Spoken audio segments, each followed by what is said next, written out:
राधे राधे दोस्तों, कैसे हैं आप सब। दोस्तों, हर माह में 2 एकादशी तिथि पड़ती हैं, एक कृष्ण पक्ष में और एक शुक्ल पक्ष में। ज्येष्ठ महीने के शुक्ल पक्ष में पड़ने वाली एकादशी को निर्जला एकादशी कहा जाता है। धार्मिक शास्त्रों के अनुसार इस एकादशी को साल में पड़ने वाली 24 एकादशियों में सबसे श्रेष्ठ माना जाता है और ऐसी मान्यता है कि निर्जला एकादशी का व्रत करने से साल में पड़ने वाली 24 एकादशियों के व्रत करने के समान फल प्राप्त होता है। एकादशी तिथि भगवान विष्णु जी को समर्पित है। विष्णु भगवान को एकादशी तिथि अति प्रिय है। धार्मिक मान्यताओं के अनुसार इस दिन भगवान विष्णु की पूजा करने से सभी मनोकामनाएं पूरी होती हैं। साल 2021 में ज्येष्ठ मास की शुक्ल पक्ष की एकादशी निर्जला एकादशी का व्रत 21 जून दिन सोमवार को रखा जाएगा। इस व्रत का पारण 22 जून को किया जाएगा। व्रत का पारण भी शुभ मुहूर्त में करना चाहिए। इस बार व्रत का पारण करने का शुभ मुहूर्त यानी कि व्रत खोलने का शुभ मुहूर्त है 22 जून को सुबह 5:24 से सुबह 8:12 तक। एकादशी व्रत का पारण द्वादशी तिथि समाप्त होने से पहले जरूर कर लेना चाहिए, तभी व्रत पूर्ण होता है।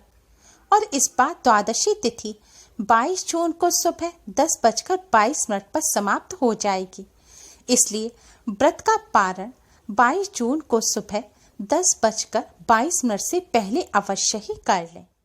दोस्तों, साल की सभी 24 एकादशियों में से निर्जला एकादशी सबसे अधिक महत्वपूर्ण एकादशी है। बिना पानी के व्रत को निर्जला व्रत कहते हैं और निर्जला एकादशी का उपवास किसी भी प्रकार के भोजन और पानी के बिना किया जाता है। उपवास के कठोर नियमों के कारण सभी एकादशी व्रतों में निर्जला एकादशी व्रत सबसे कठिन होता है। निर्जला एकादशी व्रत को करते समय श्रद्धालु लोग भोजन ही नहीं बल्कि पानी भी ग्रहण नहीं करते।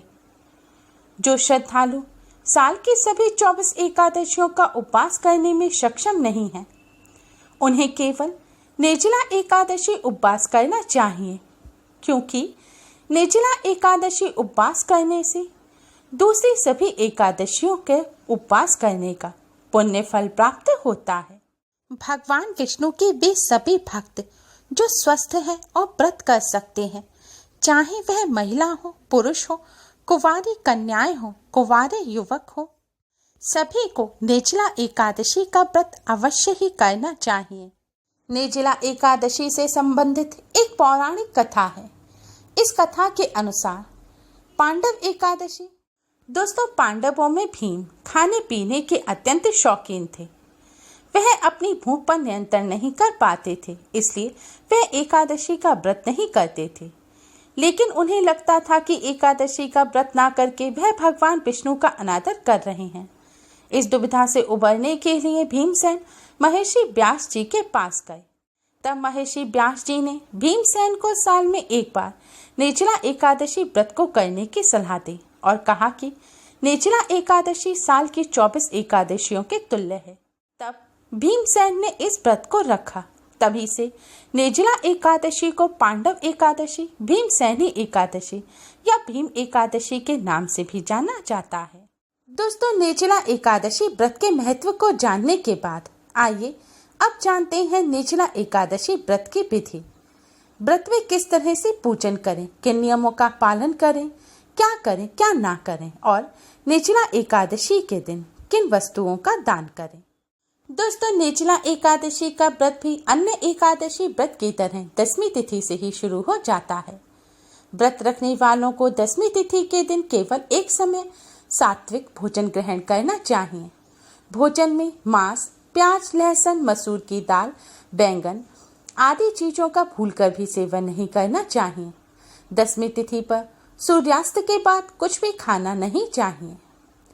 10वीं की रात्रि को ब्रह्मचर्य का पालन करना चाहिए और भोग विलास से दूर रहना चाहिए।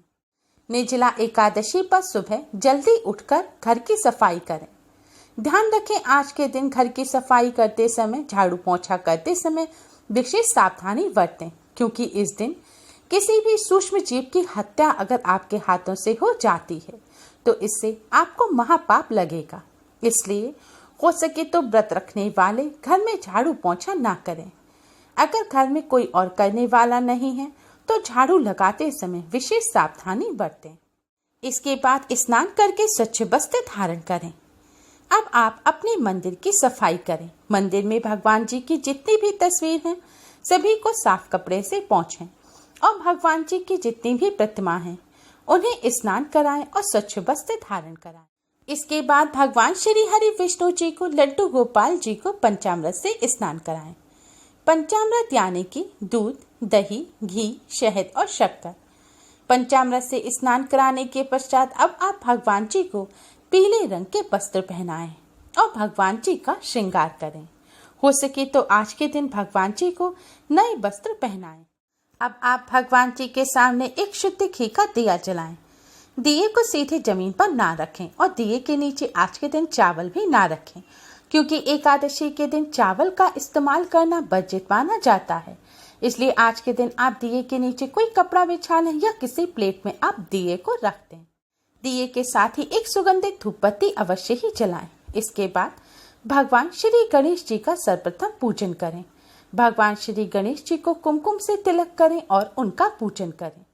फिर आप भगवान श्री हरि विष्णु और माँ लक्ष्मी जी का साथ में पूजन करें। भगवान जी को पुष्प अर्पित करें। हो सके तो भगवान विष्णु जी को पीले रंग के और माँ लक्ष्मी जी को लाल रंग के पुष्प अर्पित करें। इसके बाद फल मिष्ठान का भोग लगाएं। भगवान विष्णु जी को फल मिष्ठान अर्पित करते समय आप उसमें तुलसी दल अवश्य ही रखें, क्योंकि तुलसी दल के बिना भगवान श्री हरि विष्णु भोग को स्वीकार नहीं करते। और भगवान श्री गणेश जी, भगवान शिव जी के लिए आप अलग प्लेट में भोग रखें, क्योंकि तुलसी दल वाले भोग को भगवान श्री गणेश और भगवान शिव जी स्वीकार नहीं करते। भोग लगाने के पश्चात अब आप प्रण करें कि हे प्रभु, मैं आज निर्जला एकादशी का व्रत कर रही हूँ। आज मैं चोर, पाखंडी और दुराचारी मनुष्यों से बात नहीं करूंगी और ना ही किसी का दिल दुखाऊंगी। रात्रि को जागरण कर कीर्तन करूंगी। भगवान विष्णु जी का स्मरण कर प्रार्थना करें कि हे त्रिलोकीनाथ, मेरी लाज आपके हाथ है, अतः मुझे इस प्रण को पूरा करने की शक्ति प्रदान करें और मेरे व्रत को निर्विघ्न पूर्ण करें। इस तरह प्रार्थना करने के पश्चात अब आप भगवान विष्णु जी के महामंत्र ओम नमो भगवते वासुदेवाय का कम से कम 108 बार जाप अवश्य ही करें। हो सके तो तुलसी की माला पर ओम नमो भगवते वासुदेवाय मंत्र का जाप करें। ऐसा करना अति शुभ रहता है। आज के दिन भगवान विष्णु जी के विष्णु सहस्त्र नाम का पाठ करना या श्रवण करना भी बहुत ही शुभ माना जाता है। इसके बाद व्रत को पूर्ण करने के लिए निर्जला एकादशी व्रत की कथा को अवश्य ही सुने। दोस्तों, निर्जला एकादशी व्रत की कथा और विष्णु सहस्त्र नाम की वीडियो आपको हमारे चैनल पर मिल जाएगी और उन दोनों वीडियो के लिंक भी आपको इस वीडियो के डिस्क्रिप्शन में मिल जाएंगे। पूजन करने के पश्चात अब आप भगवान श्री गणेश, भगवान श्री हरि विष्णु और माँ लक्ष्मी जी की आरती करें। इसके बाद आप पूरे दिन भगवान श्री हरि विष्णु जी के राम नाम का, कृष्ण नाम का या फिर ओम नमो भगवते वासुदेवाय मंत्र का या जो भी आपको भगवान विष्णु जी का मंत्र आता हो उस मंत्र का आप पूरे दिन मन ही मन जाप अवश्य ही करते रहें। और संध्या काल के समय आप फिर से भगवान विष्णु जी की आरती करें, उन्हें भोग लगाएं और फिर से ओम नमो भगवते वासुदेवाय मंत्र की एक माला का जाप अवश्य ही करें। एकादशी की रात्रि को रात्रि जागरण का विशेष महत्व होता है, इसलिए हो सके तो परिवार के सभी सदस्य मिलकर भगवान श्री हरि विष्णु जी के नाम का संकीर्तन करें। अगर नहीं कर सकते तो आप मन ही मन ओम नमो भगवते वासुदेवाय मंत्र का जाप करते रहें। दोस्तों, निर्जला एकादशी पर दान का विशेष महत्व होता है। निर्जला एकादशी पर दिन में पूजन करने के पश्चात अन्न, जल, वस्त्र, आसन, जूता, छतरी, पंखी तथा फल आदि का दान अवश्य ही करना चाहिए। निर्जला एकादशी पर जल कलश का महादान किया जाता है। इस महादान को करने के लिए एक मिट्टी का कलश लें, उसमें शुद्ध जल भरें। अब इस कलश के मुख पर आप सफेद रंग का कपड़ा बांध दें और कपड़े के ऊपर आप थोड़ी सी चीनी रख लें। इस कलश को पूजन के दौरान मंदिर के पास रखें और पूजन पूर्ण होने के बाद आप इसे किसी ब्राह्मण को दान करें। इस दिन जल कलश का दान करने वाले श्रद्धालुओं को वर्ष भर की एकादशियों का फल प्राप्त होता है। इस एकादशी का व्रत करने से अन्य सभी एकादशियों पर अन्न खाने का दोष छूट जाता है तथा संपूर्ण एकादशियों के पुण्य का फल प्राप्त होता है। इस एकादशी का व्रत रखने से भगवान श्री हरि विष्णु माँ लक्ष्मी जी की कृपा से सभी पापों से मुक्ति मिलती है, लंबी उम्र का वरदान प्राप्त होता है, रोगों से छुटकारा मिलता है, धन संबंधी समस्याएं दूर होती हैं।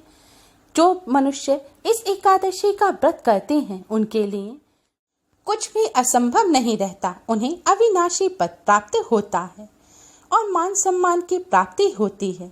जीवन सुख में बीतता है और भगवान श्री हरि विष्णु जी की कृपा से अंत में मोक्ष की प्राप्ति होती है।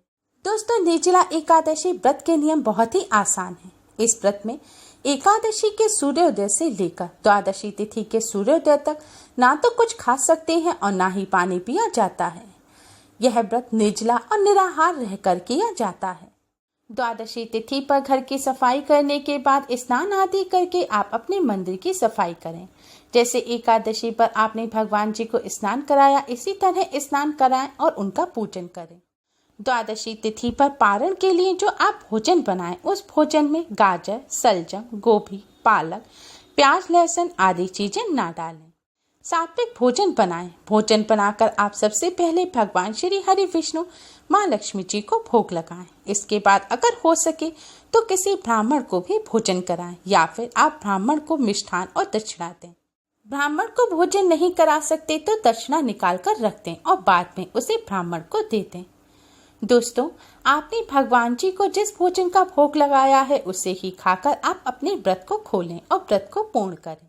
निर्जला एकादशी के दिन सिगरेट भी नहीं पीनी चाहिए। इसके साथ ही आप नाखून ना काटें, बाल ना काटें और महिलाएं सिर भी ना धोएं। आज के दिन ब्रश भी ना करें और तुलसी जी के पत्ते भी ना तोड़ें। भगवान विष्णु जी को भोग लगाने के लिए तुलसी दल आप एक दिन पहले ही तोड़कर रख लें। इसके साथ ही आज के दिन क्रोध नहीं करें, मधुर वचन बोलें, किसी से लड़ाई झगड़े ना करें, किसी की निंदा ना करें, किसी की बुराई ना करें, किसी का दिल ना दुखाएं, फूल पत्ते भी ना तोड़ें, किसी पेड़ को भी नुकसान ना पहुंचाएं और ना ही किसी जीव को नुकसान पहुंचाएं। दसवीं एकादशी और द्वादशी पर व्रत खोलने तक चावल और जौ का सेवन नहीं करना चाहिए। दसवीं एकादशी और द्वादशी पर पारण करने तक आप तामसिक चीजों का सेवन ना करें और पूर्ण ब्रह्मचर्य का पालन करें। इस दिन आपके द्वार पर अगर कोई कुछ मांगने आता है तो आप भूलकर भी उस व्यक्ति को खाली हाथ ना लौटाएं। दोस्तों, भगवान श्री हरि विष्णु माँ लक्ष्मी जी की असीम कृपा प्राप्त करने के लिए आप इस विधि से निर्जला एकादशी का व्रत अवश्य ही करें। ऐसा करने से भगवान श्री हरि विष्णु माँ लक्ष्मी जी की कृपा से आपके जीवन के सभी कष्ट दूर हो जाएंगे और आपका जीवन सुख में बीतेगा। इसके साथ ही आपको सभी एकादशियों के पुण्य का फल प्राप्त होगा। आप अगर अन्य एकादशियों का व्रत नहीं रख पाए हैं तो अन्य एकादशियों पर आपने जो अन्न खाया था वह भी दोष मिट जाएगा। इस एकादशी का व्रत रखने से सभी पाप, दुख, दरिद्रता, गरीबी, परेशानी दूर हो जाती हैं। भगवान श्री हरि विष्णु माँ लक्ष्मी जी की असीम कृपा प्राप्त होती है। उम्मीद है आपको हमारी ये वीडियो पसंद आई होगी। प्लीज़ लाइक करें। हमारी इस वीडियो को अपने फ्रेंड्स और रिश्तेदारों में ज़्यादा से ज़्यादा शेयर करें जिससे वह भी इसका लाभ उठा सकें। हमारी और भी वीडियोस के लिए हमारे चैनल को सब्सक्राइब करना ना भूलें। Thanks for watching. Radhe Radhe. घर पर रहिए, सुरक्षित रहिए और हमसे जुड़े रहिए।